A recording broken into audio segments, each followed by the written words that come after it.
It was a lot of meh. I'm John Retlin with a retro review of WCW Thunder from October 25th, 2000. Go home show for Halloween Havoc 2000. Matches existed. Storylines, they didn't really go much of anywhere. And the show just kind of happened. It was bad, and there were run-ins, and there was a lot of messy stuff and some brawls just to hype up the card. But it really was just a whole lot of eh. It was the most episode of Thunder in a while. Nothing really offended me, but it was just there. Reno versus Kwee-Wee in a hardcore match. The only reason that this hardcore title match is happening is because Kwee-Wee did a monkey flip to Johnny the Bull, and Johnny the Bull injured his ankle, so the Natural Born Thrillers were out for revenge. So much revenge that a lot of glitter and pink trash cans were used. That was on Kwee-Wee's part. And Paisley kept interfering. And after a roll of the dice to Kwee-Wee, then she got hit with the roll of the dice. So Reno retains the hardcore championship and then lays out Kwee-Wee's woman. Hooray! I mean, the match was there. It wasn't bad. It was about twice as long as it needed to be. But I have complained that too many matches were short. So hey, at least they were trying to give something for these guys to do. The crowd didn't give a shit, but at least they tried. And then we get the Wall running out and chokeslamming Reno through a table because they have a hardcore championship match at Halloween Havoc, I believe. The cards kind of ran together for me. Then Buff Bagwell is upset at M.I. Smooth, a.k.a. Ice Train, and says he wants a match with him tonight. Then we get Nash with the cricket bat and the Natural Born Thrillers and says Stasiak needs to bend over and take one for the team and prove that he's part of the team, or he's out. And then Chuck Palumbo puts a chair, right next to Stasiak's ass. So the cricket bat hits the chair, but not Stasiak, and he freaks out. And Nash says next time, it's actually going to be for real. This is the kind of shit they thought was actually good on WCW programming. So, that's a paddling, basically, is what this should have been called, honestly. I mean, we needed to just have him playing Jasper. So, Buff versus M.I. Smooth. This wasn't very good. It wasn't that M.I. Smooth was bad, but, the former Ice Train only could go so far. And Buff was what he was. And would eventually hit the Buff Blockbuster 1, 2, 3. David would attack Buff, and then would get laid out, and Buff says, hey, you want to prove I'm the baby's daddy? You want to prove I knocked her up? Guess we'll find out at Halloween Havoc. Cool, the DNA match. Hooray! That's exactly what I want to see.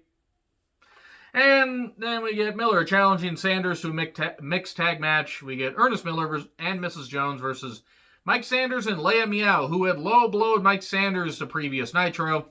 And they decided to just, do this because it was a comedy storyline. And Sanders got the shit beat out of him.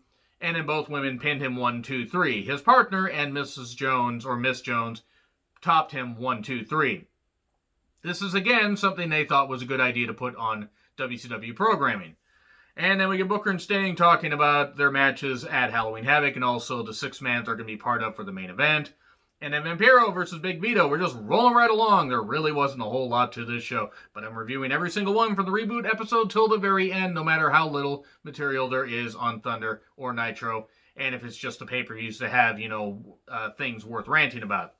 So, Vampiro versus Big Vito. Not that bad, actually. These two had pretty good matches. One of Vampiro's last matches in WCW. Nice elbow drop from Vito for 2. Some, good action and eventually nail in the coffin. 1, 2, 3. Vampiro pushing along until he has his match with Mike Awesome and then unfortunately suffers the neck injury, the broken neck, at the pay-per-view. It was a very, very scary. I think it was like an Awesome Bomb off the ropes, which was a little bit alarming. So, we then get Team Canada, the usual promo, but Duggan wasn't there, and then because they're doing this dissension between Duggan and Team Canada after they had just turned Jim Duggan, because nobody wanted to boo Jim Duggan, and they realized it was a bad idea. And then here's MIA, and then we have a tag match. Lash LaRue and Chavo Guerrero versus Lance Storm and Elix Skipper. Is okay. Everybody came out and did a whole, big old brawl, pull-apart thing. And Major Guns tries to hit Lance Storm with the flagpole, hits Chavo, but then somehow Chavo manages to get the victory anyway over Storm 1, 2, 3, and then, big old brawl, because that's what we need. Lance Storm then says, well, Hugh Morris, I know he's General Wrexham, I'm going to call him Hugh Morris. If you don't win the U.S. title, you will never get Major Guns back. This is a storyline that has been going on for months, by the way, and it's not a good storyline. So, we then get Sean O'Haire, Disco Inferno, and Ray in a triple threat match. They had their partners in a triple threat match on Nitro just to hype up the triple threat tag team title match that they're going to have at the pay-per-view. It wasn't exactly good because Disco was involved. O'Haire was green. And Ray, I don't know what the fuck Ray was on about. And Ray is pretty damn good, but The action was okay. O'Hare did a nice springboard Shanton bomb 1-2-3. And then a brief brawl afterwards with everybody because of course. And then we get Jarrett and Chronic versus Booker, Sting, and Goldberg. This was given 6 minutes. Goldberg's entrance was done, actually, I think it was about 7 minutes, including the post-match brawl. This is what they were doing. They were doing this kind of bullshit just to hype up the match. Now, I'm not saying that I want anybody to, go 20 goddamn minutes, but it's like, really, you have the intros that go as long as a goddamn match. Go and time the intros from Jarrett to Goldberg being done. They were as long as this is the actual match. It's frightening. At one point, Goldberg just, tries to spear and misses, hits the turnbuckle, and busts himself open. Hits himself pretty hard, actually. I think he might have suffered a legit concussion or something. And then the death drop pins Jarrett 1-2-3, and then Steiner's pipe his ladle over everybody's backs, and that's it. That's the end of that, and everybody brawls. The heels, are laying out the faces, and we're going to get this. What's going to happen at Halloween Havoc 2000? Evidently, nobody cared because nobody really bought it.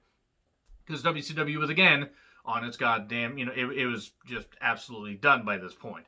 They just didn't want to admit yet, but 5 months later, it would be done. So anyway, agree, disagree with what I said. Like, share, subscribe, Twitter handle in the description. I'm John Rethlin. I'll see you soon.